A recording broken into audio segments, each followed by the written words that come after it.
Alors, bienvenue à toutes et à tous pour cette table ronde femmes ingénieurs ont découvert leur parcours. Donc, cette table ronde intervient dans le cadre de la deuxième édition des Journées de l'ingénieur, acteur, actrice des transitions, organisée du 21 au 24 novembre 2022 à Grenoble INP et NCQ. Ces journées permettent de réunir étudiants, étudiantes, personnel universitaire, acteurs et actrices du monde socio-économique afin de leur proposer un lieu d'échange et d'améliorer leur compréhension mutuelle des enjeux sociaux et environnementaux. Nous avons décidé de mettre en place cette table ronde aujourd'hui afin de mettre en lumière ou de mettre en valeur le métier d'ingénieur sous le regard de femmes qui l'exercent au sein de grands groupes dans la recherche, mais également de jeunes ou futurs diplômés. Actuellement, les femmes ne représentent qu'un tiers des effectifs dans les cursus d'ingénieurs et dans les entreprises d'ingénierie. Cela montre qu'un véritable travail doit être mené pour guider les jeunes femmes lycéennes vers les écoles d'ingénieurs, puis les étudiantes pour les accompagner dans leur choix de carrière. Des associations comme Elle Bouge, qui est une association faisant la promotion des filières scientifiques auprès de collégiennes et lycéennes essentiellement, y contribue fortement. Les choses bougent, doucement mais progressivement, mais le secteur reste principalement masculin. Afin de montrer que les métiers d'ingénierie ne sont pas réservés à un genre, vous allez aujourd'hui pouvoir écouter et échanger avec 4 intervenantes, certaines officiant en tant qu'ingénieurs ou dans la recherche, actives dans la valorisation de la place de la femme dans les sciences, dans les métiers d'ingénieur. Elles vont ainsi pouvoir évoquer leur parcours professionnel, mais aussi personnel, leurs expériences, les freins ou difficultés rencontrées dans ces métiers. Nos intervenantes provenant d'horizons variés, les différents points de vue ou d'expérience vont permettre de vous offrir un espace d'expression et d'échange sur ce sujet, nous l'espérons. Je laisse maintenant la parole à nos intervenantes afin qu'elles se présentent rapidement et de la façon dont elles le souhaitent, donc l'une après l'autre, et puis ensuite nous aurons un temps d'échange avec elles.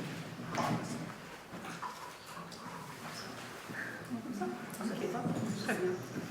Bonjour, moi je m'appelle Claudie Pelibonneau, donc je travaille depuis 35 ans dans une société qui travaille pour le domaine de l'énergie, qui s'appelle Atos Farmville, et plus particulièrement sur les solutions informatiques pour l'énergie. Donc on travaille encore pour le contrôle de centrales nucléaires, pour suivre le transport d'énergie, du gaz, etc. Donc, dans tous les domaines, et notamment aussi sur Smart Grid, des choses comme ça qui doivent vous parler. Donc à l'origine, moi j'ai fait l'ENSIMAG, donc à l'INP, pas très loin d'ici, assez semblable à ce que vous faites vous aujourd'hui. Et puis j'ai exercé pas mal de postes divers et variés en 35 ans, j'ai eu le temps. Donc j'ai commencé à faire un peu de programmation en même temps, j'en ai fait très peu, j'en ai fait pendant 2 ans. Et ensuite j'ai fait du management, du commerce, un peu de finance, du recrutement, dans des postes divers et variés, en encadrant des petits projets, des gros projets, des entités, des unités, un petit peu tout. Et depuis quelques années, je fais du support. C'est-à-dire que je fais en sorte, j'essaie de faire en sorte que les projets se passent bien, et pour que les projets se passent bien, je m'occupe des risques de la qualité, de la sécurité, de la IT, des ressources, choses diverses et variées. Voilà, en quelques mots, en résumé de 35 ans. Bonjour, moi c'est Yusra Furbo, pour celles et ceux qui ne me connaissent pas. Je suis ancienne étudiante piste Asie ici. Actuellement, je travaille dans une coopérative qui a un bureau d'études aussi dans l'accompagnement des entreprises des territoires dans la transition écologique. Moi je suis dans la cellule climat, donc l'énergie climat, ce qui est bien carbone, le plan d'action, etc. Voilà, je fais le CUP, je fais l'Asie et je suis là pour répondre à votre question. Bonjour, moi je suis Laurie Caillot, je suis sortie en 99 de QCube, enfin, c'était HMG encore à l'époque. J'ai travaillé pendant un peu plus de 20 ans chez Air Liquide, à Sassenage, en ingénierie. Donc d'abord dans tout ce qui était cryogénie pour le domaine scientifique, donc hélium liquide, azote liquide, oxygène liquide, hydrogène liquide, voilà, pour différents besoins. Et puis j'ai fait ça pendant 10 ans en tant qu'ingénieur projet, responsable produit, sur tout ce qui était petits facteurs hélium. Ensuite, j'ai basculé dans un autre secteur, toujours sur le même site, mais pour l'aéronautique, où là, je travaillais à la fois pour les avions, pour les bateaux et pour les sous-marins. Donc, je faisais un peu tous les étages. Donc là, c'était toujours pour les gaz de l'air. On concevait des systèmes de génération d'azote, d'oxygène pour les pilotes ou pour l'inertage des réservoirs. L'oxygène liquide pour les sous-marins. Et puis les bateaux, alors c'était sur le porte-avions Charles de Gaulle où il y a une usine d'oxygène et d'azote à destination des besoins des avions qui sont sur le porte-avions. Donc j'avais un rôle en fait d'abord de responsable programme, on appelle ça dans l'aéronautique parce que c'est des sujets beaucoup plus longs. Et puis ensuite j'ai pris un poste d'autorité de conception, donc beaucoup plus technique sur la validation en fait de toutes les conceptions des systèmes qui pouvaient sortir de notre département. Donc j'ai fait ça en retournant un peu plus de 10 ans. Et puis là j'ai commencé à me poser pas mal de questions sur pourquoi je faisais ça. J'arrivais pas à trouver les réponses en restant dans l'entreprise. Donc j'ai décidé de faire une pause d'1 année pour réfléchir à tout ça. Et faute de pause, en fait j'ai travaillé pendant 1 an pour une autre société que j'ai rencontrée, que j'ai découvert un peu avant de m'arrêter pour cette année sabbatique, qui là est une coopérative d'intérêt collectif qui se trouve à Namur et qui travaille dans le domaine du bâtiment globalement, mais beaucoup plus largement sur tout ce qui est énergie dans le bâtiment, mais pas que, donc toutes les manières d'habiter aujourd'hui. Donc une réflexion à la fois technique sur les systèmes constructifs, également sociétale en fait sur la manière d'habiter, et puis je dirais presque aussi politique pour embarquer avec nous les collectivités et d'autres acteurs publics, puisque la société coopérative d'intérêt collectif permet d'associer en fait des collectivités publiques. Voilà, donc aujourd'hui j'ai un poste très large, je ne sais même pas quel intitulé je pourrais lui donner, je ne l'ai pas encore trouvé, je le cherche encore, mais j'interviens, donc du coup c'est une petite entreprise, on est une 40aine de personnes, et donc j'interviens aussi bien pour des dossiers de financement que pour un peu de la gestion d'entreprise, des ressources humaines, et un petit peu de technique aussi, parce que j'aime bien la technique, donc je ne le lis pas complètement. Voilà en gros 23 années de travail. Moi du coup je m'appelle Anna Ramos, je suis en 4A à l'ECUM, donc je suis pas encore ingénieure, peut-être bientôt.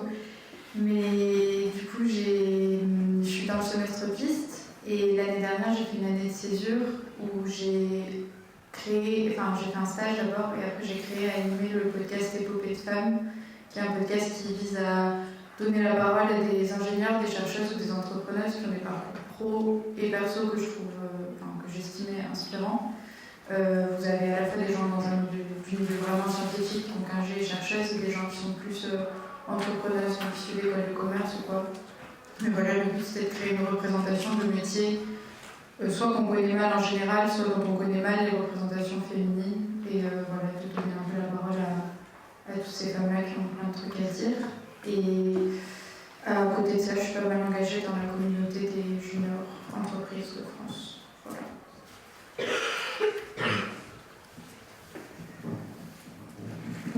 Qui dit table ronde dit aussi questions. On va peut-être, je vais commencer par une première question. Peut-être vous demandez et vous répondez dans l'ordre que vous souhaitez évidemment.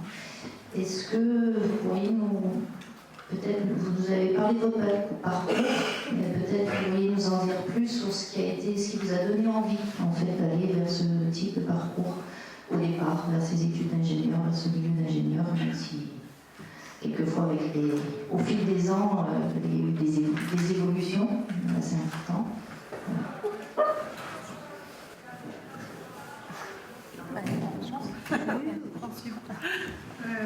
Moi, quand j'étais petite, je voulais faire des maths. Voilà, je faisais des maths, avec ça qui était bien. C'était des trucs super nobles. Je ne voulais faire que ça. Donc, quand j'ai été plus grande, je ne voulais pas faire des maths. Et puis, il existait une NCMAG qui s'appelait Maths appliquées. Donc, je me suis dit, parfait, j'allais là-dedans. Et à NCMAG, j'ai découvert un truc beaucoup plus rigolo en fait l'informatique. Parce que, à mon époque très ancienne, nous ne faisions pas d'informatique au lycée. Et donc, je n'avais pas découvert ça. Et finalement, j'ai trouvé qu'il y avait une première approche d'intelligence artificielle, même s'il y a longtemps, il y avait les concepts, mais il n'y avait pas les calculateurs assez puissants pour mettre en œuvre, mais il y avait quand même la réflexion autour de ça.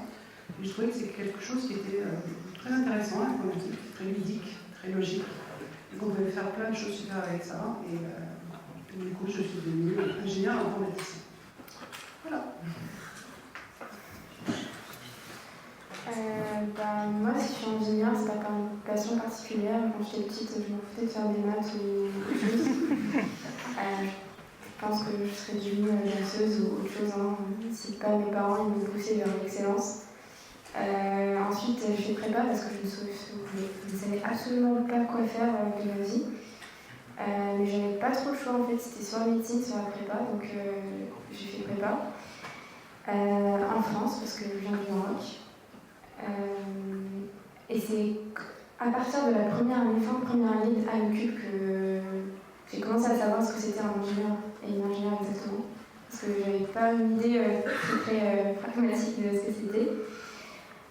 En deuxième année, après mon stage, j'avais fait un stage de césure, j'avais complètement abandonné le métier d'ingénieur parce que j'en voyais pas l'utilité, pour moi en tout cas. Je faisais de la programmation de drones, je trouvais ça rigolo, mais pas plus. Je ne me sentais pas très utile dans la société. Et du coup, à l'issue de mon césure, j'ai travaillé dans une coopérative décroissante. Désolée pour le terme, pour ceux pour qui ça fait peur. Voilà, je travaillais dans une ferme, dans des ateliers de vélo, en auto-réparation, j'étais bénévole là-bas. Et aussi, je faisais de la recherche à côté sur la thématique de la transition écologique et sur la décroissance plus globalement, plus spécifiquement. Après, j'ai fait le semestre piste. On m'a dit qu'apparemment, je n'avais pas cité, mais j'ai fait le semestre piste comme Anna. Et ça m'a changé d'avis en fait, sur mon utilité en tant qu'ingénieur. Et que je pouvais être utile dans la société, et puis j'ai trouvé ma voie. Voilà. Alors moi j'ai quelques similitudes avec les précédentes interventions. Quand j'étais petite, j'aimais beaucoup les maths. Voilà. Je les ai aimées jusqu'à arriver en prépa où je les ai plus aimées du tout. Je me suis demandé ce qui s'était passé. Voilà, donc une des similitudes c'est qu'en terminale, je me disais soit prépa, soit médecine, mais voilà, sans grand enthousiasme. Un peu parce que voilà, c'était les filières, j'avais les capacités, on me disait à aller là-dedans, donc je me suis dit pourquoi pas, mais j'avais aucune idée de ce que je voulais faire. Donc ensuite j'ai fait la prépa et là ça a été très dur, psychologiquement, surtout en maths. Et du coup je me suis dit plus les maths, mais plutôt de la physique. Et en physique je me suis dit mais qu'est-ce qui me plaît, la mécaflux, ça me plaisait bien. Donc j'ai cherché des écoles qui faisaient mécaflux. Donc j'ai passé les concours des écoles polytechniques, je sais plus si ça s'appelle comme ça maintenant. Et donc j'ai eu HMG. En arrivant en première année, je trouvais les cours très sympas, mais je ne savais toujours pas ce que je voulais faire. J'avais aucune idée de ce que voulait dire le métier d'ingénieur, parce que je n'étais pas du tout issue d'une famille d'ingénieurs. Et la question, je me la suis posée jusqu'à la fin, et je crois que je me la pose encore de temps en temps. C'est pas pour autant que j'aime pas ce que je fais, et je pense que ça m'a beaucoup apporté. Mais voilà, en première année, on me disait qu'il faut déjà avoir une idée de ce que vous voulez faire plus tard. Alors vraiment, ça m'a mis un peu la pression. En deuxième année, on nous a dit, il faut avoir une idée. Si vous n'en avez pas, ça va être compliqué. J'avais toujours pas d'idée. Et en troisième année, on nous a dit, là, si vous n'avez pas d'idée, c'est trop tard. Je vous le résume, mais c'est comme ça que moi, je l'ai interprété. Et finalement, ça s'est très bien passé parce que j'ai saisi les opportunités qui se sont présentées au moment où elles sont arrivées. Et en fait, je continue à fonctionner comme ça. Donc ça m'amène là où je dois aller.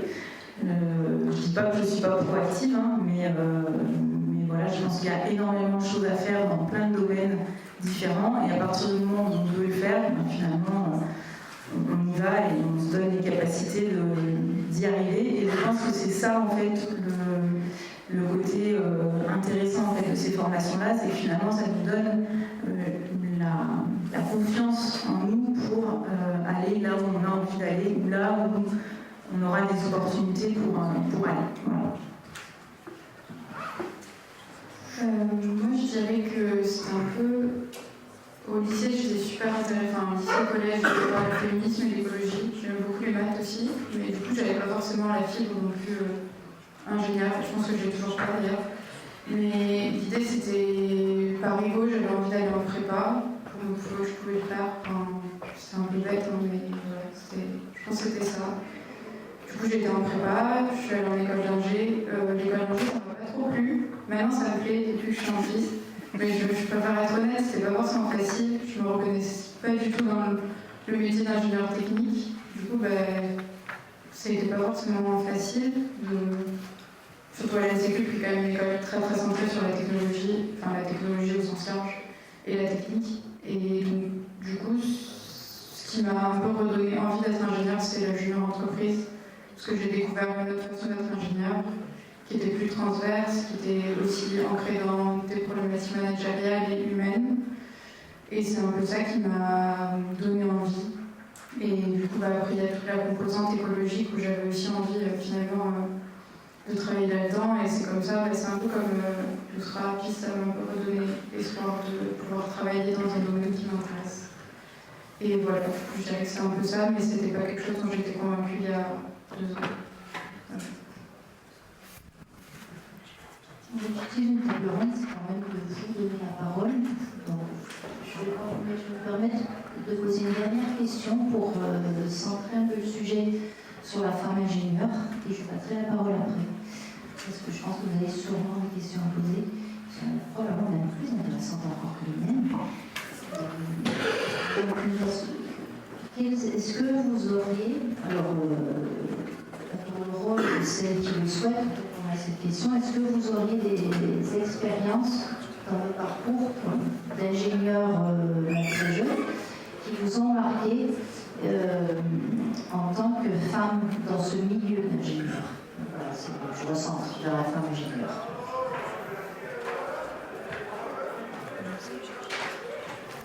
Alors moi oui, j'en ai. Quand j'ai commencé à travailler, donc c'était il y a un peu plus de 20 ans, et j'ai fait pas mal de déplacements en Asie dans le cadre du travail. Donc je faisais la partie technique auprès des clients asiatiques qu'on pouvait avoir, donc qui étaient en grande majorité des universités ou des centres de recherche en Asie. Donc je suis allée beaucoup en Chine et en Inde, un petit peu au Japon aussi. Et ce qui m'a marqué en fait dans plusieurs des interventions que je pouvais faire sur place, c'était ma transparence. C'est-à-dire que en fait on ne parlait pas, on me disait à peine bonjour. On était 2 à venir de France, il y avait un commercial et puis moi je faisais la partie technique. Et on n'adressait pas la parole, c'était vraiment comme si j'étais pas présente dans la salle. Donc plusieurs fois je demandais à mon collègue de me pincer pour être sûre que j'étais bien présente. Donc ça c'est quelque chose qui m'a beaucoup marqué, qui s'est transformé au fur et à mesure des années. Alors je pense que moi je prenais de mon côté de l'assurance, mais les pays avec lesquels on travaillait étaient en train d'évoluer aussi. Et au bout d'une dizaine d'années, j'ai fait une intervention en Inde et ça se passait pas très bien. Et j'ai dû à un moment donné élever un peu la voix. Et ce qui m'a fait très plaisir, c'est qu'il y avait un grand professeur en fait, de l'Institut indien avec lequel on travaillait qui a dit elle a dit ça, donc on le fait. Et là, c'était vraiment pour moi une grande victoire. Parce que en fait il avait compris et il m'a avoué après au début, pour lui, ça avait été très compliqué, qu'il ne faisait pas du tout confiance et qu'il n'avait pas l'habitude de travailler avec des femmes, et notamment des femmes jeunes, et qu'il avait changé sa vision, en fait, des choses, parce que au fur et à mesure des discussions, il s'était rendu compte que je savais à peu près de quoi je parlais, et qu'on pouvait très bien échanger ensemble de la même manière qu'il pouvait échanger avec un homme. Donc voilà, donc ça fait partie des anecdotes qui m'ont marqué en tant que femme ingénieure en fait, dans ma carrière.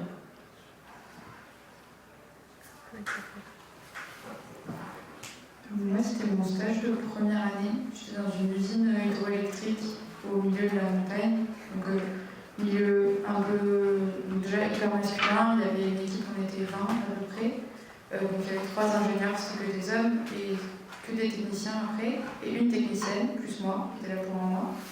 Donc, c'était pas énorme. Et la première fois que j'étais dans une des usines, rencontrer l'autre moitié de l'équipe, j'étais séparée en 2 lieux.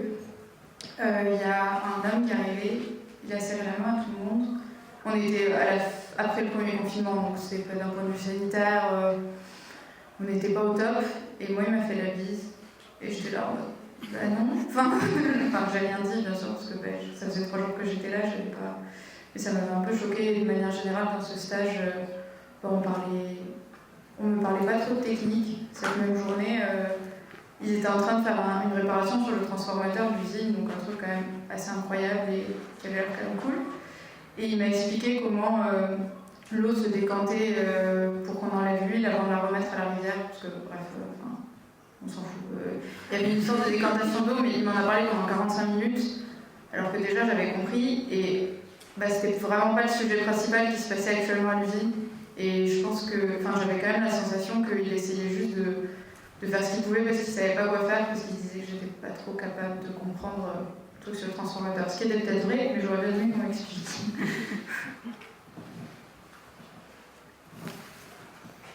Moi, j'ai plusieurs petites expériences. Dans tous mes stages, en fait, il n'y en a aucun qui est totalement immune aux remarques misogynes et sexistes.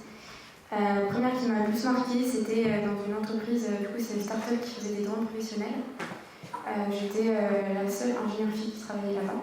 J'étais entourée que de mecs. Je faisais bien, mais des fois, vous êtes chiants. Mais en fait, tout au long de mon stage, il y a certaines personnes qui me disaient qu'en gros, si j'arrivais pas à programmer un code ou un truc particulier, c'est parce que j'étais une femme en fait, parce que de base, je suis pas supposée être intéressée par ce genre de matière ou de domaine scientifique, et que là, j'étais limite en train de forcer quoi. Du coup, c'est vrai que j'ai pris pas mal de recul et j'en rigolais.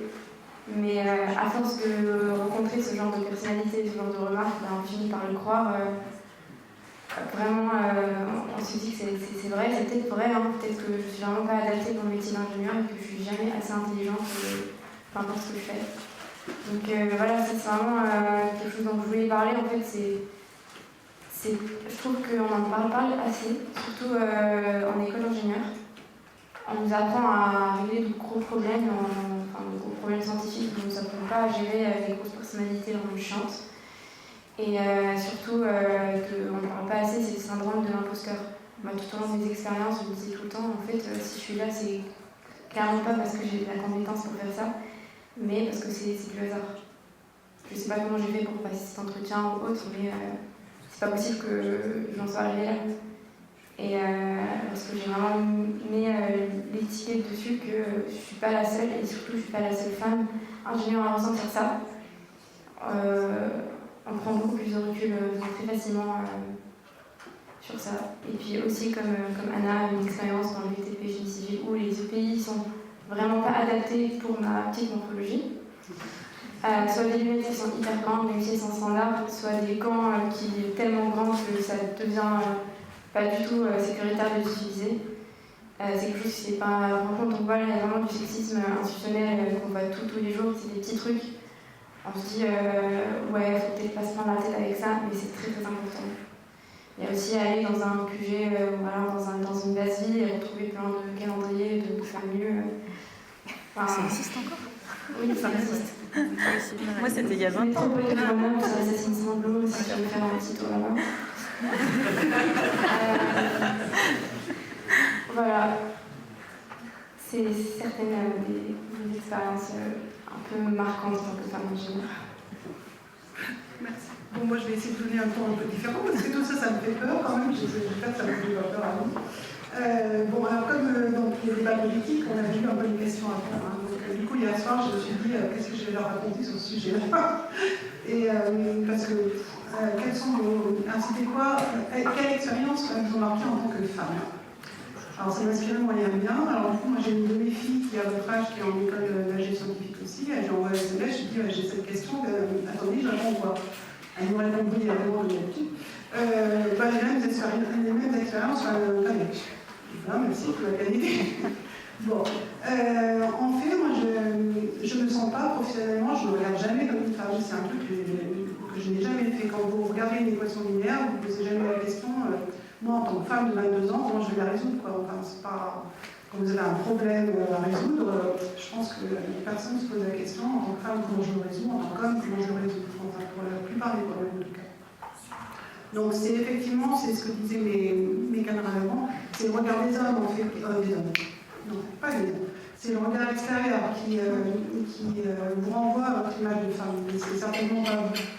Et ce regard extérieur, c'est vrai qu'il s'exprime parfois de façon désagréable, comme les différents exemples que vous pouvez donner, qui s'exprime aussi selon les cultures, parce que c'est vrai que selon les cultures, notamment j'ai travaillé aussi pas mal avec l'Inde, c'est pas toujours évident, surtout qu'en plus il y a le système de caste qui vient rajouter par-dessus et qui rajoute une complexité dans le traditionnel.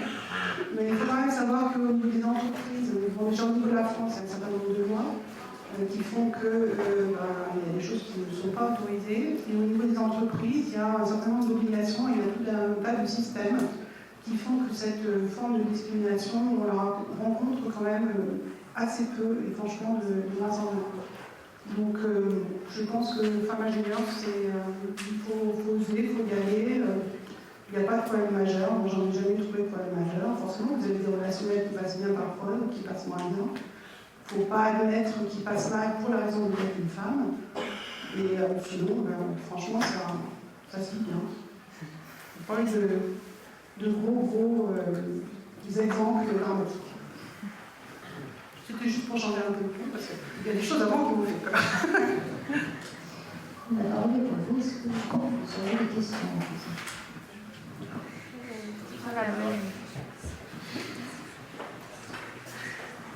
Bonjour à tous et à toutes. Je m'appelle Anne-Lise, je travaille à la partie administrative à l'Ansécule. Je suis ingénieure aussi, j'ai fait un peu une reconversion. Et après tous ces commentaires pas toujours positifs, est-ce que vous avez pu développer des stratégies pour pouvoir répondre à des personnes qui ont un peu mis en doute votre carrière pour les remettre à leur place aussi et de voir et pour prouver que vous êtes là parce que vous avez mérité ou vous avez les mêmes compétences que tout le monde, que les hommes, quoi.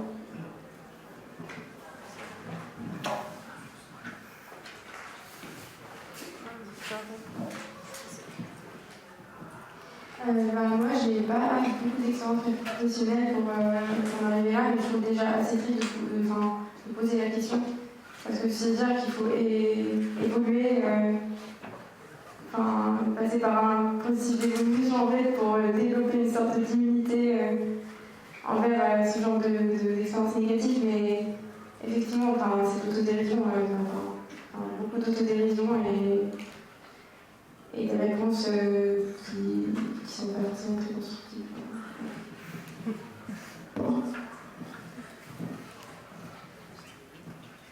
J'appuie vraiment l'histoire. Je pense que c'est pas aux femmes à trouver des parades contre des mecs qui ne veulent pas comprendre que. Je suis d'accord que forcément, on ne peut pas se laisser faire quand il arrive ce genre de truc. Mais en même temps, moi, ça m'embête vraiment de me dire c'est moi qui dois mettre 3 fois plus d'énergie à prouver que ce que j'ai appris c'est légitime, prouver que ce que je dis c'est pas n'importe quoi et que ça mérite d'être écouté. Je pense que vraiment il y a un gros travail à faire, juste de déconstruction globale. Après, je rejoins vraiment Yousra, de toute façon, c'est hyper paralysant comme situation. Moi, en tout cas, à titre personnel, c'est quelque chose que je trouve très paralysant parce que tu sais pas quoi dire. Tu te retrouves dans un bureau où c'est pareil, il y a des calendriers familles partout, et t'es chiant en mode bon, tu vas pas aller leur dire oui, alors excusez-moi, je suis là pour un mois, mais je trouve ça un peu limite. T'as 18 ans, ils en ont 35, pas 18, mais genre 20 ans, ils en ont 35. Bon. Moi, je trouve ça hyper compliqué et je suis d'accord, dans le podcast qui était sorti, il y avait des femmes qui en arrivaient à soit faire des blagues, soit sinon à devenir un peu agressives. Mais au final, ça ne règle pas forcément le problème parce qu'après, tu passes pour la féministe relou, qui est un poste quelque peu désagréable dans la société. Et voilà, j'espère vraiment que ça va suffisamment évoluer pour que les femmes n'aient plus elles-mêmes à prouver qu'elles sont capables. J'aimerais bien.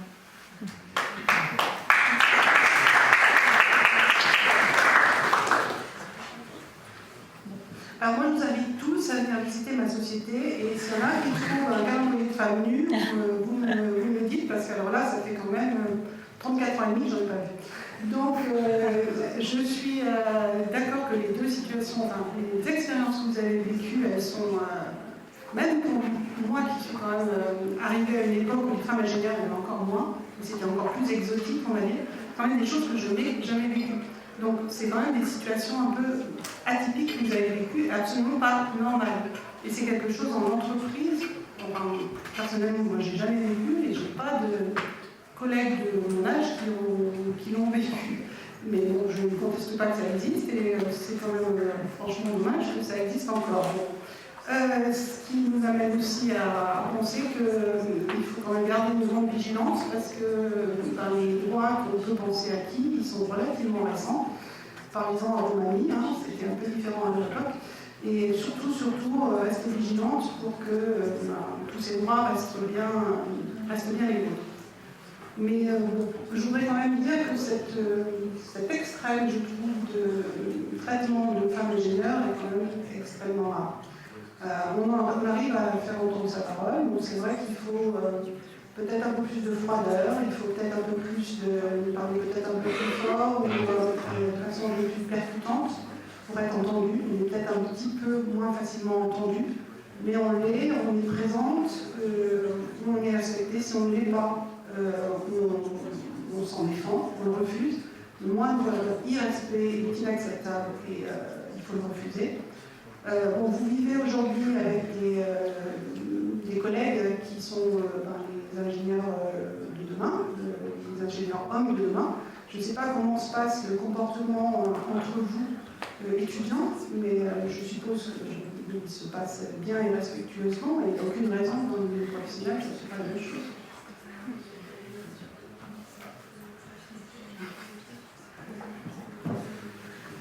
Ouais, moi je suis assez d'accord avec ce que tu viens de dire. Les calendriers, je les ai vus il y a 25 ans en fait. Et franchement, ils étaient plus gênés que moi. Parce que, en fait, ils n'avaient pas l'habitude qu'il y ait une femme qui rentre dans leur bureau. Donc ça a disparu assez vite, naturellement. Ceci dit, je pense que il faut rester soi-même et puis ne pas accepter ce qui n'est pas acceptable et puis parler d'égal à égal. Moi, j'ai toujours vécu le fait d'être une femme comme une richesse dans le milieu scientifique parce qu'on apporte autre chose. Chacun a sa manière d'aborder les sujets, qu'on soit femme ou homme ou d'autres caractéristiques. Ça dépend aussi des caractères de chacun. Et en fait, on n'aborde pas les sujets de la même manière. Il y a un côté humain qui n'est pas le même non plus et qui fait la richesse. En fait, on a besoin des deux. Moi, j'en reste persuadée. Et c'est une histoire de respect mutuel. Et globalement, c'est pareil, j'ai pas vécu de situation qui était très compliquée. En tout cas, ça ne m'a pas heurté plus que ça. Je pense aussi que c'est un apprentissage. Alors, effectivement, comme tu le disais, vous évoluez dans un milieu où les gens sont prêts à changer. Il y a 25 ans, ce n'était pas tout à fait le cas. En fait, on n'était pas dans le même rapport. Et il faut comprendre aussi que pour les gens, alors je ne cherche pas d'excuses ou 40 ans de plus, en fait, on n'a pas les mêmes références. Et donc, il faut que chacun évolue aussi avec sa base de départ qui n'est pas la même. Et donc, c'est une acceptation réciproque. Les efforts, ils sont à faire en grande partie d'un côté, mais il y a aussi un effort de compréhension quand on est révolté par ce qui se passe, et on a le droit de l'être. Mais il faut aussi comprendre que les changements, ils ne se font pas souvent en une fois. Mais ceci dit, il faut rester très prudent, parce que quand le changement s'est fait, ça reste très fragile assez longtemps. Donc il faut être vigilant. Voilà. Je peux rajouter un truc. Il y a juste un petit truc. Je parlais, Claudie, du fait de devoir hausser la voix ou tout ça. Moi, c'est un truc que j'ai déjà vécu dans des milieux de gens de notre âge, où notamment dans les juniors, ça m'arrive d'aller dans d'autres juniors pour les aider. Et juste, en fait, en tant que fille, et du coup, je vois comment ça se passe avec des garçons, parce qu'il y en a qui ont le même rôle que moi et dans les mêmes groupes, etc. Des fois, juste, on ne m'écoute pas en fait. Les gens se permettent de me couper la parole, de parler en même temps que je parle, et je trouve ça tellement insupportable. Vous savez, là, moi je prends du temps pour vous, ou je suis dans un groupe et j'essaie de participer. Genre, la moindre des choses, c'est au moins de pas couper la parole, etc. Et je trouve ça triste de se dire, en tant que femme, du coup, je dois parler plus fort parce que d'un point de vue physique, ça demande quand même des efforts. Ça veut dire que le soir, quand on rentre chez nous, on est plus fatigué que si on a fait une journée à parler sur notre ton de voix normale. Et moi, c'est toujours pareil, c'est peut-être que je suis énervée par rapport à ça. Mais ça me gave profondément de me dire que je vais devoir perdre plein d'énergie à parler plus fort pour qu'on accepte de m'écouter, alors que fondamentalement, j'ai des compétences totalement égales aux autres gens qui sont avec moi. Et voilà, c'était juste pour nuancer un peu. Je trouve que c'est dommage de dire ça aux filles, leur dire vous allez voir, ça va être trop bien, vous allez devoir parler plus fort. Et c'est que mon point de vue, mais je pense que tel et apprendre plus. C'est un peu, il faut éduquer aussi les garçons à laisser de la place aux filles. Et juste à pas, voilà. Je trouve ça c'est important, à pas couper la parole, etc.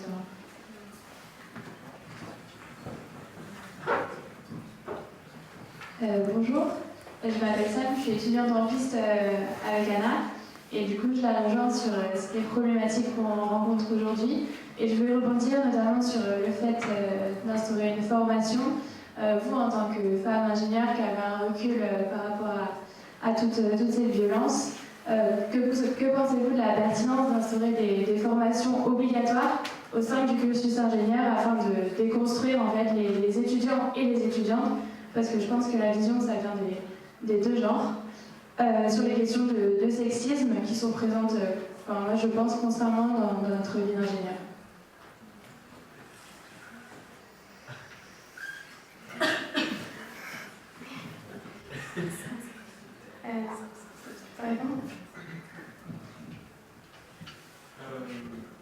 Tout d'abord, merci pour d'être là et pour votre témoin.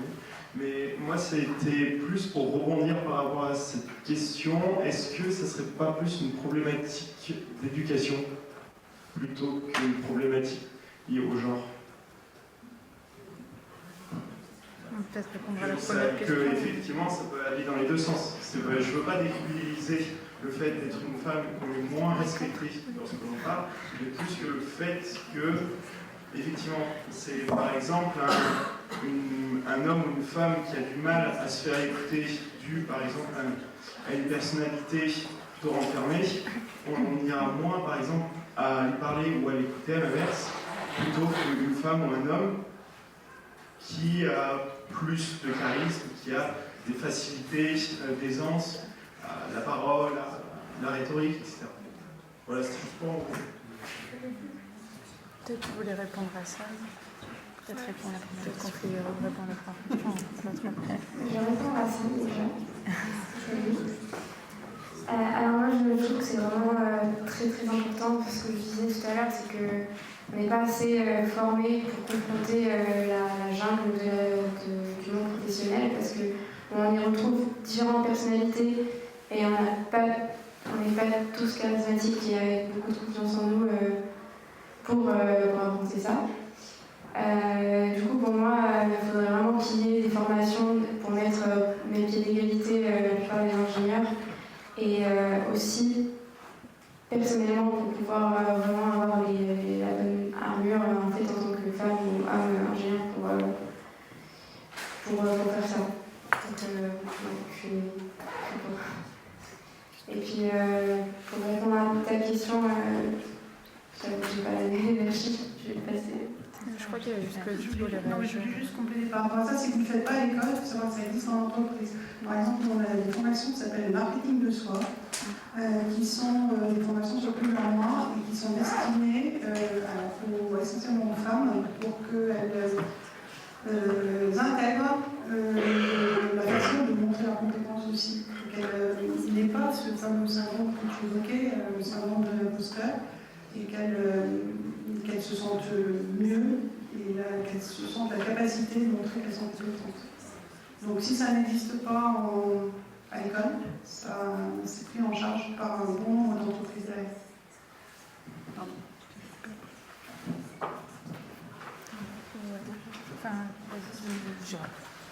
Du coup, pour répondre à ce que tu disais, c'est intéressant. C'est vrai qu'il y a la question du caractère de chacun. Il y a des femmes qui ont beaucoup de charisme, beaucoup d'ego, beaucoup de tout ce qu'on veut, et des hommes qui en ont beaucoup moins. Ça, c'est évident, et on ne va pas revenir là-dessus parce que ce serait ridicule et ça genrerait encore plus le débat. Mais en fait, le fait est, c'est comme mon avis. Donc, j'ai un discours assez féministe. C'est comme voilà, s'il y en a que ça dérange, j'en suis désolée, mais voilà, je vais dire juste ce que j'en pense. Je pense qu'aujourd'hui, on apprend quand même vachement aux femmes à disparaître dans leur éducation. On nous apprend à ne pas prendre de place, à ne pas faire de bruit, à ne pas parler trop fort, à ne pas déranger, en gros. Et on apprend beaucoup moins aux garçons à faire ça. Ça veut pas dire qu'il n'y a pas des garçons timides, qu'il n'y a pas des garçons des personnes qui s'identifient au genre garçon. Quand je dis garçon et fille, c'est pas. Mais voilà, vraiment, genre, le problème, il est profond, il est dans l'éducation, mais il est dans l'éducation genrée. Il est qu'on dise plus facilement aux filles qu'à l'école, elles vont être calmes, elles vont être douces, que même quand elles sont bébés, il y a des études qui ont été faites qui prouvent que si on montre un bébé qui pleure à deux groupes de personnes séparées, donc un groupe on dit que c'est un garçon, à l'autre on dit que c'est une fille, si c'est un garçon, on va dire qu'il a du caractère, que voilà, il a envie de quelque chose, enfin c'est bien quoi, c'est positif, il en veut quoi, et une petite fille, elle chouine, elle fait des caprices. En fait, c'est juste qu'on nous apprend à pas prendre de place et à nous taire. Et donc forcément, ça a un impact après sur nous et sur notre façon de nous comporter. Mais du coup, moi, je pense que c'est quand même profondément ancré dans l'éducation genrée qu'on nous donne et qu'il ne faut pas le décorréler, puisque quand on le décorrèle, on nie un peu le fait qu'être une femme dans la société, c'est différent qu'être un homme. Et que moi, je trouve ça embêtant. Je sais pas si ça répondait, mais en tout cas, c'est ce à quoi ça m'a fait penser quand tu as dit ça.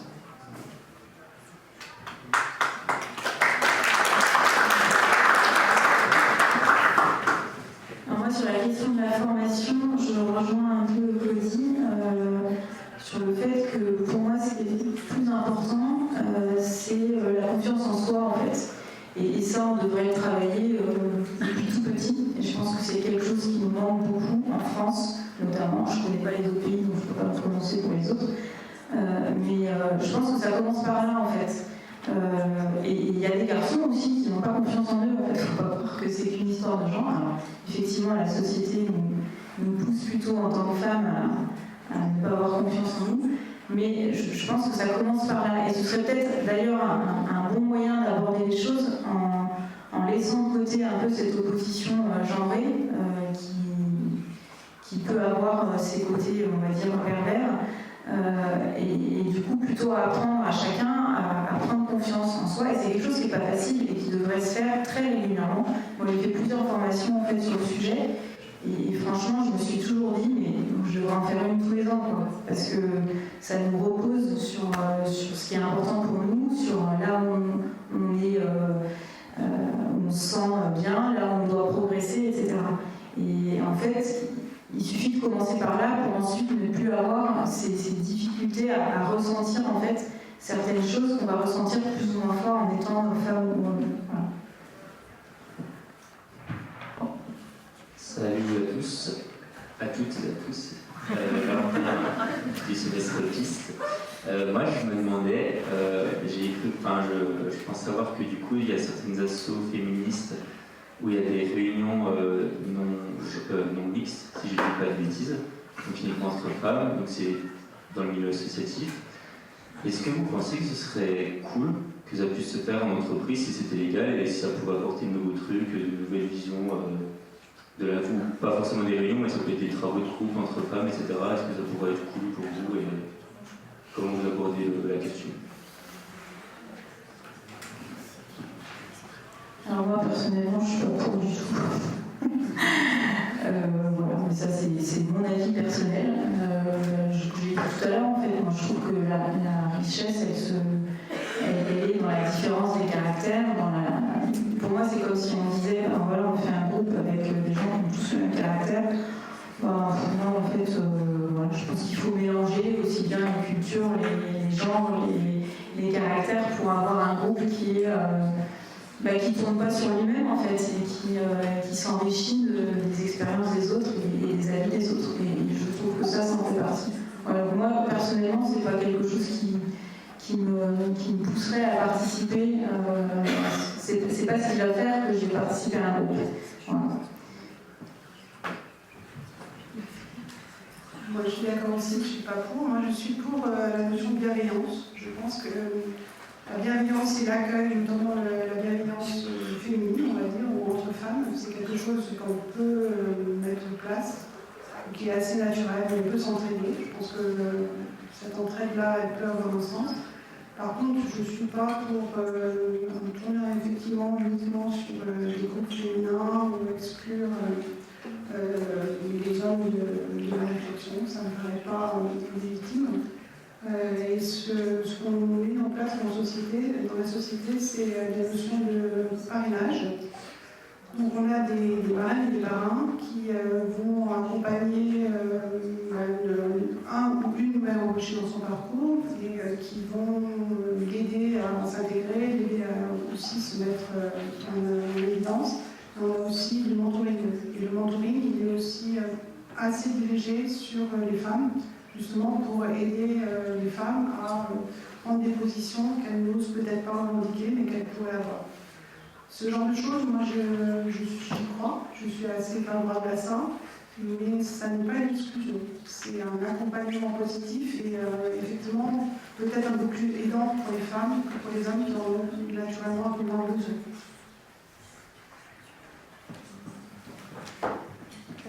Salut moi personnellement, je trouve que c'est pas du tout le même contexte que de travailler dans une entreprise, un groupe de travail où hommes et femmes on est en train de travailler sur des problèmes et à côté d'un milieu associatif lorsqu'on est en train de gérer un problème social en fait. Quand il y a que des femmes ou plusieurs catégories qui se ressemblent et qui décident de travailler entre eux en excluant un blanc, cis, ce que tu veux, c'est parce qu'elles partagent la même stigmatisation et que rajouter une personne qui ne vit absolument pas ce problème-là juste ne sert absolument à rien. Et puis voilà. En entreprise, quand on travaille tous sur un problème par rapport à un client, il n'y a pas besoin d'exclure des personnes. Je n'en vois pas l'intérêt. Par contre, on pourrait peut-être instaurer un système de gouvernance partagée où le temps de parole il est pareil pour les hommes et pour les femmes, que les gens qui prennent beaucoup plus de parole d'habitude, qui ont plus confiance en eux et en elles, peuvent moins parler et moins donner des solutions. Et puis inciter les personnes qui sont un peu plus timides à s'exprimer elles-mêmes. Voilà.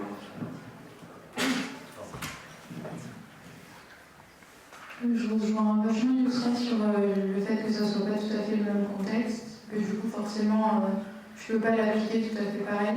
Après je trouve que quand même ce serait peut-être intéressant, mais pas pour des groupes de travail technique par exemple, pas vraiment sur les sujets que traite l'entreprise. Pour le coup je pense que ça pourrait être très mal vécu par un certain nombre de collaborateurs et peut-être un peu contre-productif. Après je sais pas, il faudrait tester de toute façon. Mais peut-être sur les problématiques que les femmes peuvent rencontrer dans l'entreprise, qu'il puisse y avoir des espaces pour en parler, et peut-être entre femmes, s'il y a suffisamment de femmes dans la société, et de femmes ouvertes aussi à ces discussions, parce que toutes les femmes ne sont pas forcément dans ce courant-là et dans cette mouvance-là. Je pense que ça pourrait être chouette. Moi, je trouve que c'est quand même super intéressant. Après, je pense aussi que ça demande un niveau d'ouverture de l'entreprise en général qui soit assez haut est suffisamment haute, ne serait-ce que pour comprendre le concept de non-mixité, de ce qu'il peut apporter, et ce qui n'est pas du tout évident aujourd'hui.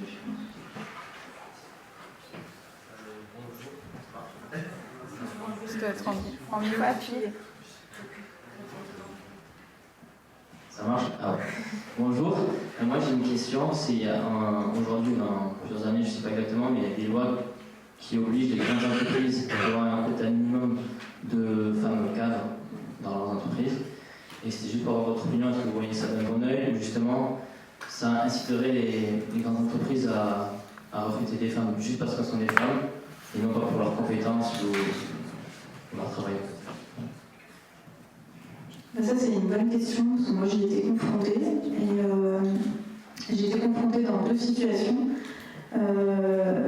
Déjà, dans le recrutement, effectivement, donc est-ce qu'on recrute des femmes ou pas? Parce que quand je suis arrivée dans l'entreprise il y a 25 ans, en tant que femme ingénieure, sur un site de 300 personnes, on devait être 3 ou 4 peut-être. Voilà, ce qui était très très peu.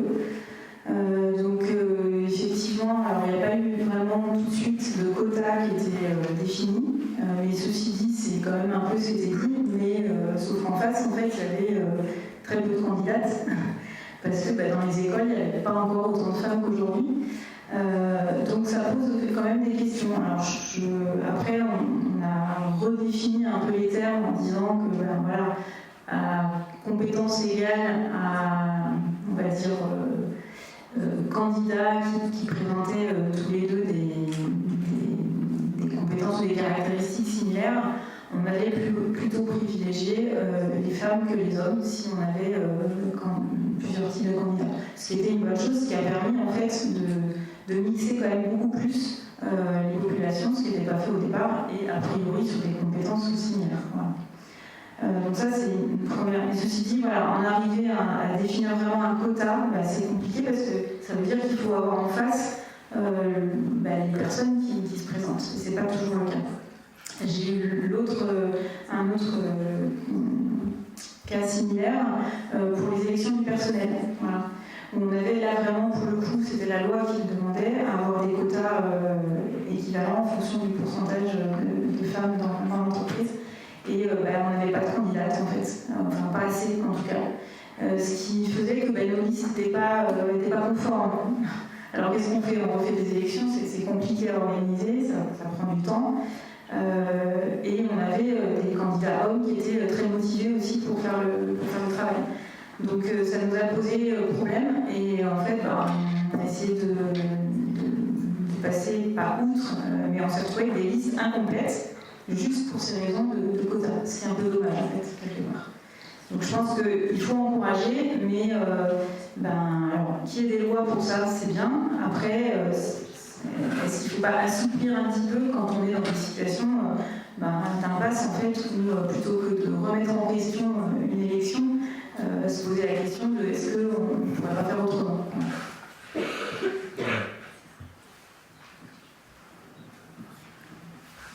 Moi je crois que c'est pas tout à fait une loi, mais je crois que c'est un index d'égalité hommes-femmes. Et les sociétés doivent mettre en place des mesures qui font mesurer cet index au niveau de la société. Moi j'ai regardé ce que ma société mesurait, elle regarde l'augmentation du nombre de femmes dans le top management. Donc c'est une société, on est 120 000 à peu près. Donc elle regarde qu'il y ait une augmentation du nombre de femmes, dont il y a 1% au manager. Voilà, elle regarde qu'il y a un nombre de femmes aussi suffisant dans les plans de succession. C'est-à-dire quand vous avez un manager de niveau élevé, quand on est 120 000, il y a quand même une manager assez élevé. Elle regarde qu'il y ait des femmes qui soient mises en position de succéder à des hommes qui sont bons. Elle vérifie l'écart salarial homme-femme.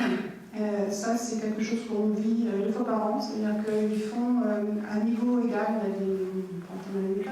il y a des vérifications un peu automatiques, systématiques de niveau, d'ancienneté, de poste, de rôle qui est joué, etc. Il y a une moyenne de salaire qui est faite pour les hommes et il vérifie qu'il n'y a pas de femmes qui soient en dessous de cette moyenne de salaire. Donc il y a une vérification de l'égalité salariale aussi qui est faite. Et ça, c'est mis en œuvre, moi je le constate tous les 6 mois.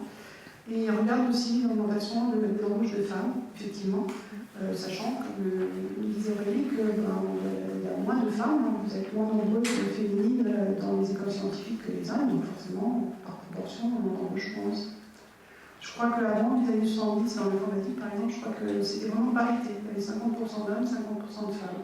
Puis les hommes ont investi l'informatique, exactement le vôtre, sur lesquels vous devez travailler ici. Et aujourd'hui, c'est plutôt 25% de femmes, 75% d'hommes.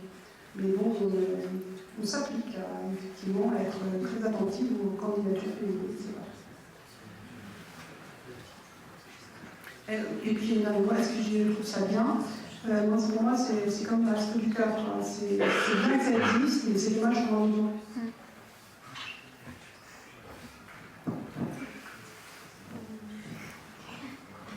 Moi, je sais jamais quoi en penser parce que d'un côté, si on ne fait pas ça, la loi ou l'index il a bien été fait pour une raison parce que les recruteurs ne regardaient pas assez les profils féminins.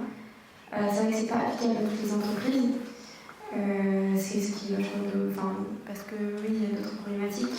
Mais c'est vrai qu'indirectement, je trouve que ça joue pas mal sur le mental d'une personne parce que typiquement, moi, mon propre expérience, c'est que je remplis certaines cases au-delà de mes compétences en tant qu'ingénieur.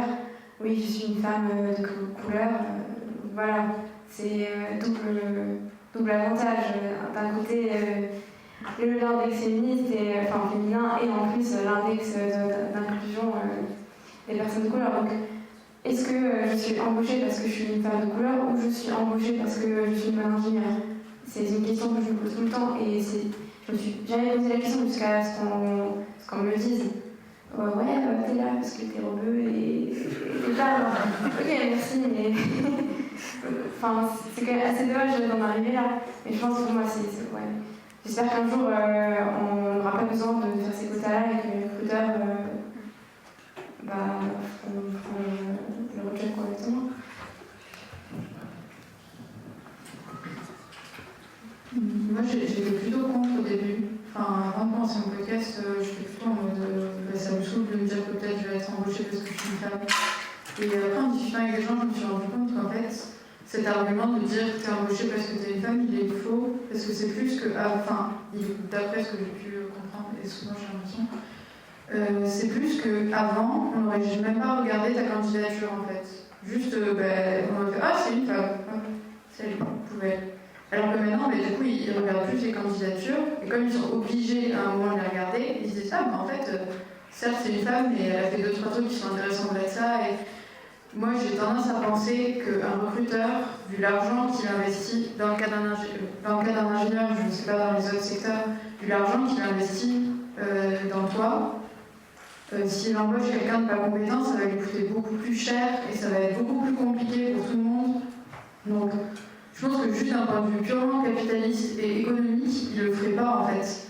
Et ils en auraient juste rien à faire et ils préféraient payer les amendes. Donc moi je me dis que en fait, c'est juste qu'avant ils auraient juste pas regardé le CV et que maintenant ils le regardent. Donc je suis plutôt pour, je pense que ça fait avancer les choses et que c'est nécessaire.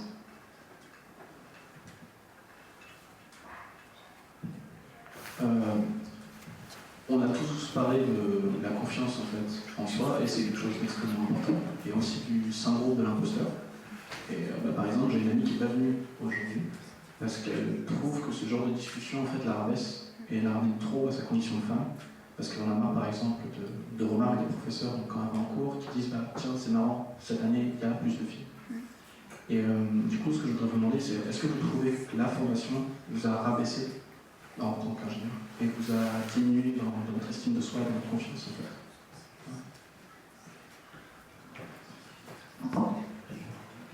Moi personnellement non, en fait je n'ai pas eu cette impression-là, mais plutôt au contraire, c'est-à-dire que la formation, ces formations qui sont assez longues, elles nous laissent le temps aussi d'apprendre à nous connaître, à mieux savoir ce qu'on veut faire, à faire des présentations orales, à parler devant un public, et ça, qu'on soit homme ou femme, je dirais, c'est que du plus, et on l'apprend notamment à l'école.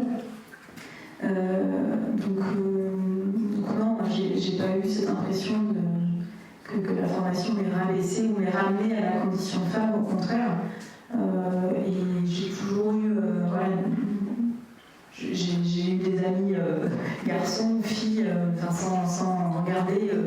qu'il était timide en fait. Donc voilà, je ne pense pas que ça ait joué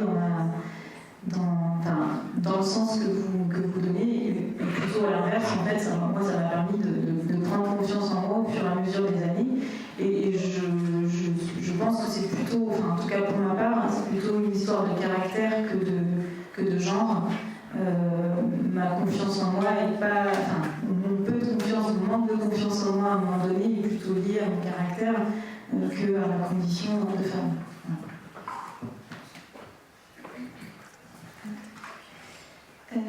Déjà, je trouve ça dommage qu'elle soit pas venue, mais voilà, c'est dommage.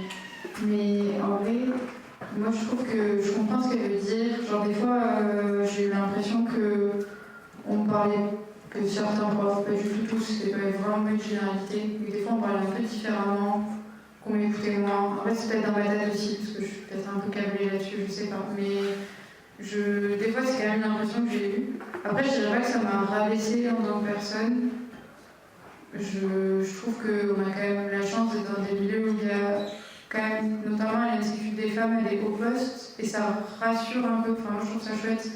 La directrice, c'est une femme, il y a quand même pas mal, même dans l'administration, de femmes. Et moi, je dirais que ça va. Après, voilà, juste des fois, quelques profs qui ont un peu de zèle et un peu des façons de parler. Tu sens qu'on prend un peu plus de haut, et quand il va avoir le groupe d'à côté où il y a deux mecs, ils parlent technique et là ils sont contents, tu vois. Je peux me parler pareil, en fait, j'ai fait la même chose qu'avant, je comprends aussi.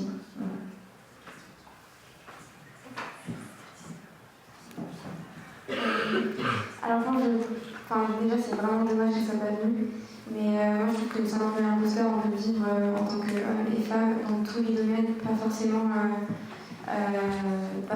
dans le milieu de l'ingénieur.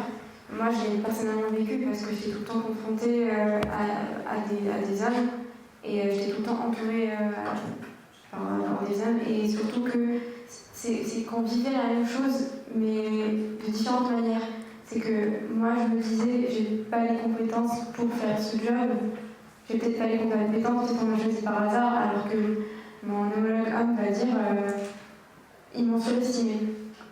Enfin, c'est tout le temps.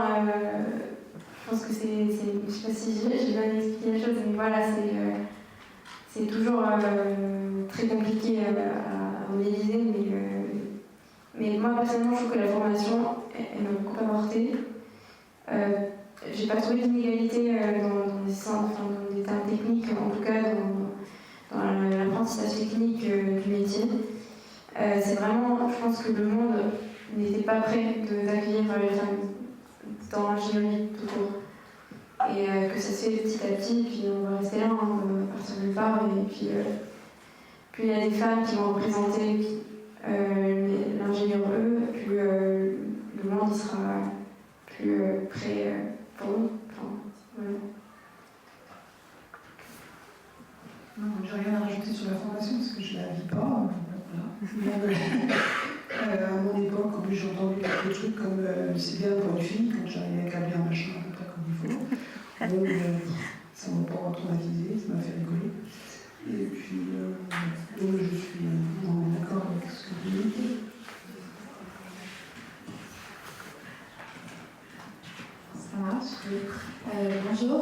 Moi j'avais une question par rapport à l'évolution de carrière.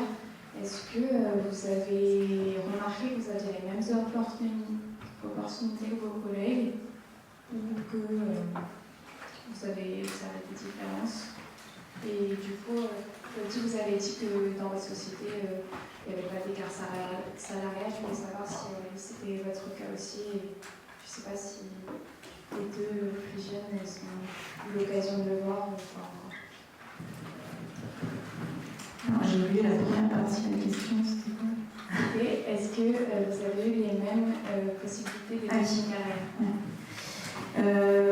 Moi je dirais que oui, en fait. C'est-à-dire qu'à chaque fois que j'ai souhaité changer, soit de métier, soit de département, soit d'évoluer, on a toujours pris en compte mes demandes, et quand on ne les a pas pris en compte, je suis partie en fait. Voilà. Mais je ne pense pas que c'était lié au fait que j'étais une femme et qu'on ne m'ait pas proposé en fait ce ce que j'avais demandé. C'est plutôt que c'était pas le moment en fait. C'est-à-dire que je voulais faire à un moment donné de la formation et bon, c'était pas le moment pour en faire. Et du coup ça s'est pas fait et ça m'a donné envie, ça m'a conforté dans l'idée que peut-être il fallait que je fasse autre chose. Voilà. Mais à chaque fois que j'ai eu envie ou besoin d'évoluer, j'ai toujours réussi à le faire. Alors après, je n'ai jamais demandé des postes de direction générale, parce que clairement ça ne m'intéressait pas, en fait, en tout cas dans cette taille d'entreprise. Ce qui est vrai par contre, c'est que les rares fois où j'ai discuté avec les ressources humaines, on m'a dit mais pourquoi tu n'as pas postulé pour être responsable de l'atelier ou voilà, faire des postes plus de management. Et là en fait c'est clairement un manque de confiance en moi, c'est pas lié au fait que j'étais une femme ou autre, c'est que je ne me sentais pas de le faire. Ou en tout cas, je ne m'étais jamais vue dans ces positions-là, alors que les autres me voyaient dans ces positions. Voilà. Mais j'ai eu vraiment, au niveau des évolutions derrière, c'est pas quelque chose qui m'a bloquée. Alors peut-être que c'était un peu plus vrai sur des postes de direction, mais aujourd'hui ça a quand même beaucoup changé et on retrouve quand même des femmes à des postes de direction. Après, il y a moins de candidates, clairement. Mais ceci dit, ça se fait. Sur les écarts de salaire, c'était ça la deuxième partie. Comme Claudie l'a dit tout à l'heure, en fait, il y a eu en tout cas chez Amity, il y a eu un gros travail de fait sur ces écarts-là qui étaient réels en fait, à un moment donné et qui aujourd'hui sont quasiment inexistants à poste égal. Voilà. Alors après, c'est toujours difficile de comparer parce que s'il y a moins de femmes dans les postes, on va dire, les plus élevés, forcément ça crée des écarts. Donc il faut faire des analyses très détaillées pour ne pas faire de mauvaises interprétations. Il faut avoir un échantillon qui soit suffisamment grand pour que ce soit représentatif. Donc ça, c'est des difficultés en fait pour les entreprises pour essayer de mesurer, en fait, faire une photo à un instant T et mesurer les évolutions au fur et à mesure des années. Donc voilà, et dans la société dans laquelle je suis aujourd'hui, c'est pas du tout les mêmes. On n'en est pas là du tout en fait en termes d'analyse. On est 45, donc je dirais que ça se fait pas en fonction femme ou homme, c'est plutôt par rapport au type de poste et d'ancienneté. Voilà.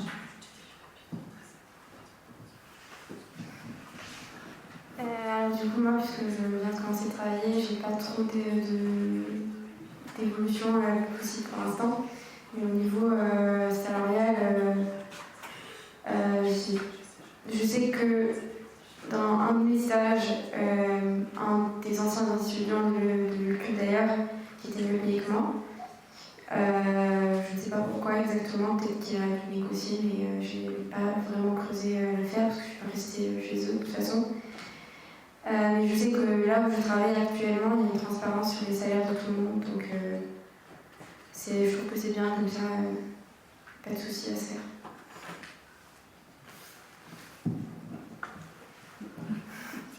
Moi, comment dire, on m'a pas refusé des choses, par contre, je les suis certainement refusées à moi-même, c'est-à-dire que je n'ai pas osé. Ça, c'est peut-être plus féminin que masculin, je pense que les hommes osent plus facilement, les femmes peut-être un peu moins. Donc, il faut oser, voilà, oser.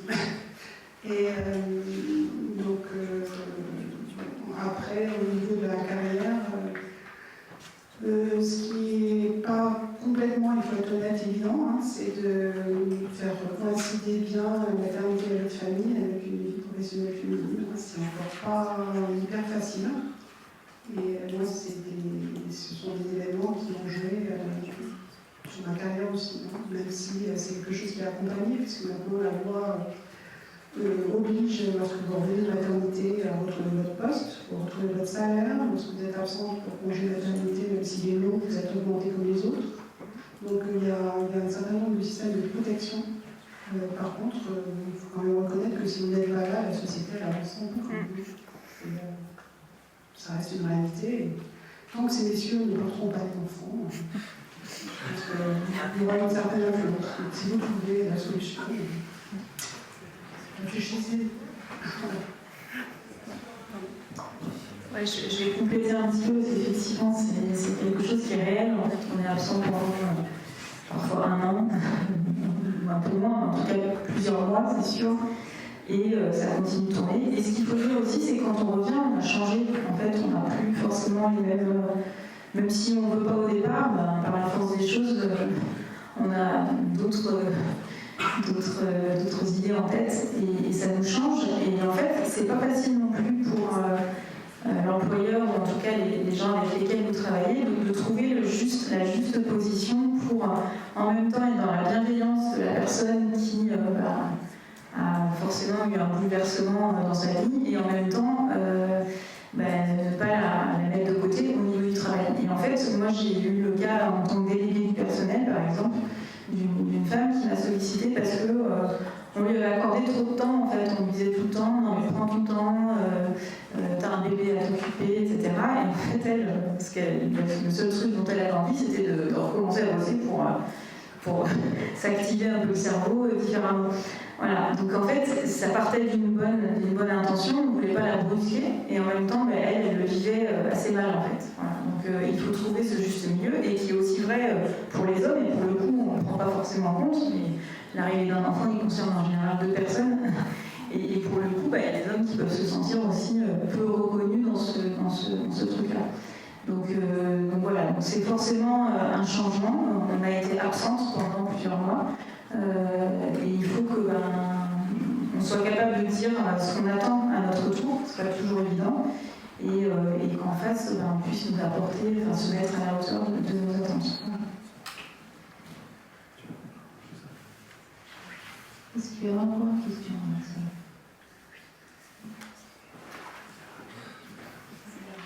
C'est pas une question, je veux juste répondre sur une question d'avant que j'ai posée sur la stratégie de réponse.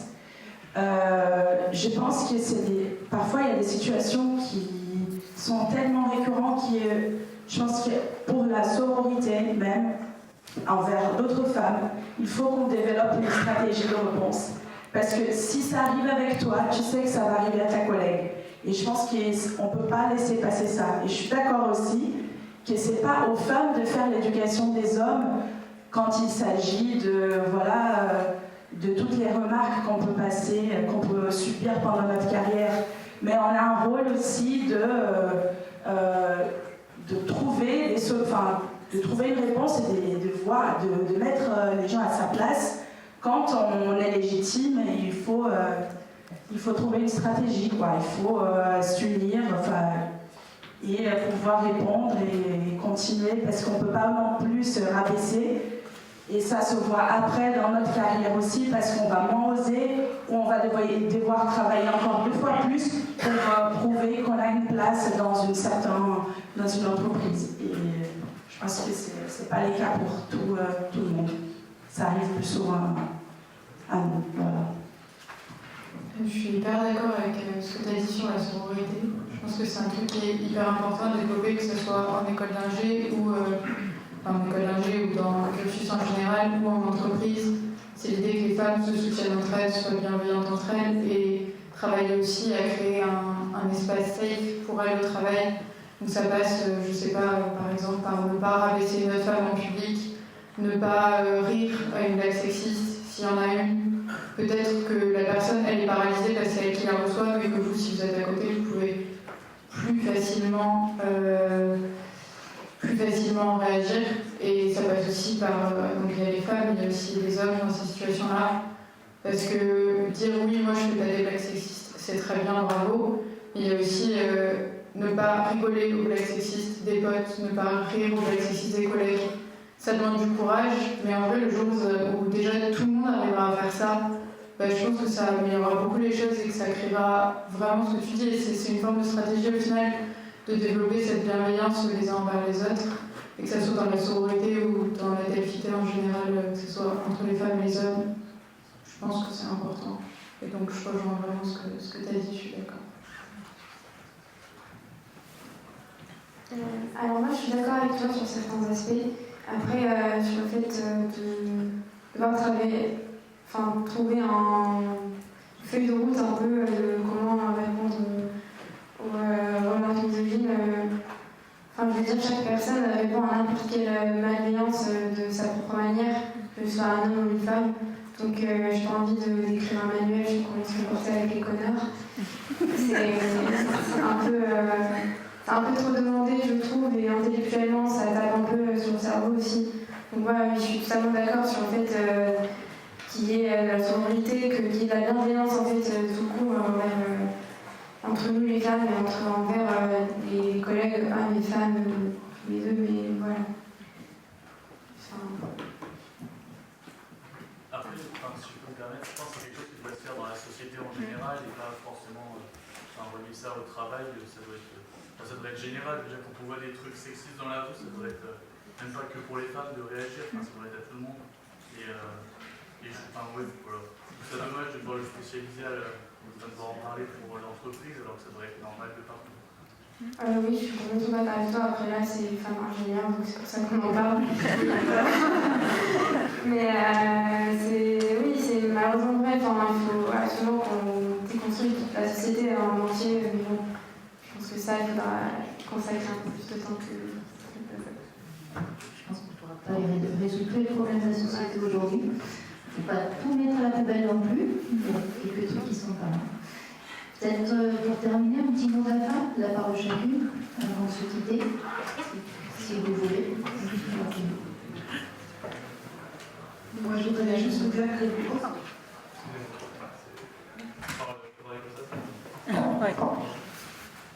moi, je voulais juste dire, déjà, premièrement, que tout ce qui a été dit, je suis d'accord à 99%. Et je voulais aussi dire que je ne sais pas si c'est le cas pour beaucoup de gens, principalement les hommes. Et moi, j'ai un tout petit peu un sentiment, je dirais pas d'injustice, mais je dirais d'avoir l'impression peut-être de payer pour une humanité précédente, une façon de penser un peu plus antérieure à ce qu'on peut penser aujourd'hui, et de me dire que moi je me connais, et du coup forcément j'ai du mal à fermer ce problème-là parce que moi je sais que ce ne serait pas comme ça que je fonctionnerais. Enfin, je ne pense pas. Et du coup j'ai quand même l'impression, évidemment il faut préparer les générations au futur, donc ça il y a aucun souci avec ça, mais quand même quand on fait ce genre de débat, avoir l'impression de, je sais pas, juste se sentir un peu visé par des choses qui ne sont pas forcément de notre fait à nous. Et j'entends parce que forcément il faut que tout le monde fasse pas ça dans le futur. Mais c'est vrai que ça donne un peu cette impression-là de payer pour quelqu'un d'autre.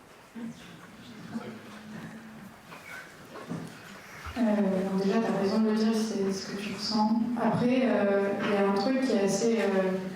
Il y a l'idée d'une note normale dans ce que tu dis. Genre, tous les hommes ne sont pas comme ça, je ne suis pas comme ça, et j'en doute pas vraiment. Mais en fait, je pense que si tu te sens visé, et si tu ressens un truc comme ça, c'est quand même. Il y a quelque chose qui travaille, tu vois.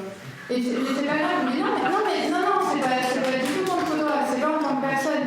C'est juste que tu vois que dans la société, il y a un problème, pas forcément toi en tant qu'individu dans tes actions. Mais c'est normal, moi aussi ça me travaille, tu vois, genre, moi-même en tant que femme, j'ai des comportements sexistes, misogynes et tout. Donc tu vois, quand je dis ça, je m'inclus vraiment dans le problème. Mais du coup, je pense que ce qu'il faut se dire, c'est que là, aujourd'hui, le thème, c'est les femmes ingénieures, parce que ça fait des années qu'en fait, la parole, elle est donnée qu'aux hommes, qu'il y a des boys clubs de partout à qui on donne la parole, tous les hommes ont plein de conférences, etc. Donc là, je pense que l'idée, c'était aussi de décentrer le débat de ça et d'arriver à dire, oui, il y a des problèmes dans les entreprises, oui, les femmes, parfois, pas tout le temps, on l'a vu, il y a des très bons exemples ici, que des fois, ça se passe bien et qu'il n'y a pas de souci, mais qu'il ne faut pas non plus invisibiliser ça.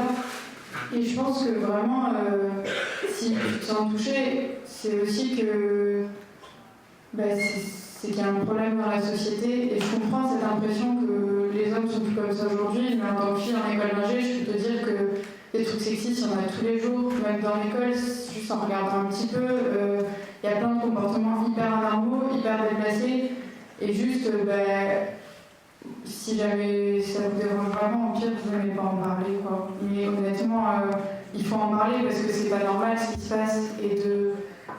Je suis désolée si les générations d'avant, elles ont foutu un bordel tel qu'on soit obligé aujourd'hui de tenir ce genre de discours. Vraiment, j'aimerais bien qu'on soit pas là, mais le fait est que la situation, c'est un peu la merde aujourd'hui quand même, quoi.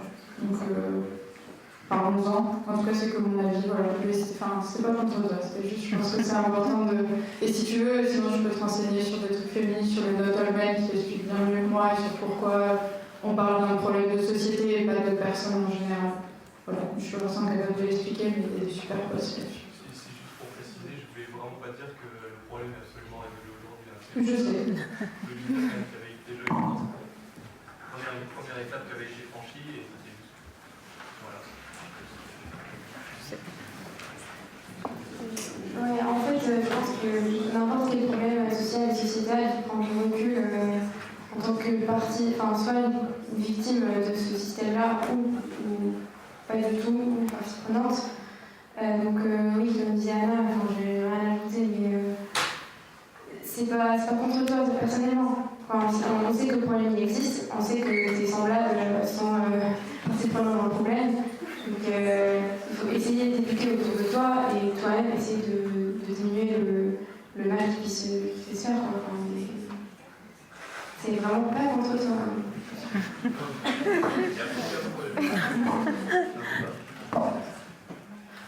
Non, juste faut peut-être utiliser le mot injustice un peu mieux la prochaine fois parce que je trouve que c'est un peu fort pour écrire ça.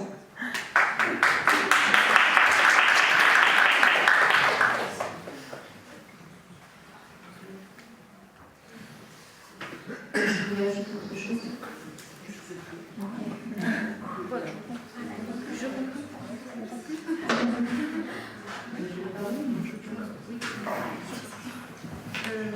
Moi, en conclusion, pour ce qui me concerne, je voudrais dire qu'à mon avis, vous avez choisi un beau métier, vous le faites dans une belle école, ça fait plus de 10 ans que je viens dans cette école et franchement, elle est super. Et vous êtes super dans cette école aussi, je pense, hein, vous allez bien ensemble. Moi, je voudrais finir sur un note un peu optimiste, c'est que vous avez la possibilité d'exercer, vous n'aurez pas que des embûches, vous aurez plein de tremplins, mesdames aussi, hein, pas que les cieux. Simplement, je vous conseille d'oser, c'est probablement ce que ma génération n'a pas assez fait, vraiment oser. Et puis, soyez vigilants et vigilantes, faites attention, rien n'est jamais acquis.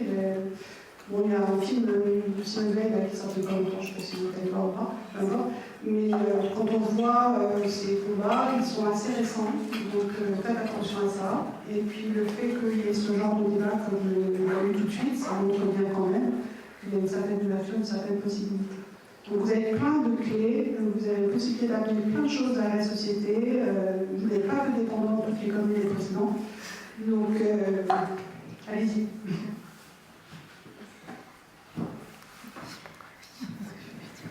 Ouais, moi j'irais dans le même sens que Claudie. En fait, vous avez le choix, et ça c'est quand même super. En fait, en ayant fait ce type d'école, vous aurez toujours le choix d'aller là où vous avez envie d'aller. N'ayez pas peur de faire ces choix. Je le dis en connaissance de cause, parce que j'ai mis un peu plus de 20 ans à m'en rendre compte que je pourrais choisir. Je le savais, mais en fait, de là à oser le faire, c'est pas aussi facile. Mais si les gens comme vous ne le faites pas, en fait, c'est personne qui le fera. C'est-à-dire qu'on est dans une position où c'est plus facile pour nous de faire ces choix, en fait, enfin, de faire des choix en tout cas. Voilà. On a cette chance-là et il faut savoir la saisir pour aller là où on a envie d'aller et orienter un peu les choses parce que vous avez aussi ce pouvoir-là. Alors il est encore assez faible. Mais moi, j'y crois en fait que voilà, les ingénieurs, entre autres, ils ne seront pas tout seuls, ils ne pourront pas le faire tout seuls, mais ils ont la possibilité de changer un peu la société et de l'amener dans une société peut-être un peu plus respectueuse à tout point de vue des hommes et puis de la planète tout court. Donc vous avez cette possibilité-là et saisissez-la et pour ça, il faut oser, il faut avoir confiance en soi, c'est pas toujours facile, mais vous avez les clés, vous êtes bien entouré en fait pour pouvoir faire ça. Donc, voilà. C'est tout bon. Moi, je n'ai rien à ajouter en fait. Pour clôturer, je voulais juste vous dire que, je vais vous dire d'avoir confiance en vous parce que je sais que c'est vraiment pas évident pour beaucoup de personnes, moi d'ailleurs. Mais si vous êtes là, je pense que vous êtes très fort et très forte et que si jamais vous êtes vous faites le métier d'ingénieur, faut pas se dire que vous êtes là par hasard, c'est parce que vous avez bien mérité et vous êtes vraiment, vous êtes à votre place, vous avez la compétence pour faire tout ce que vous voulez.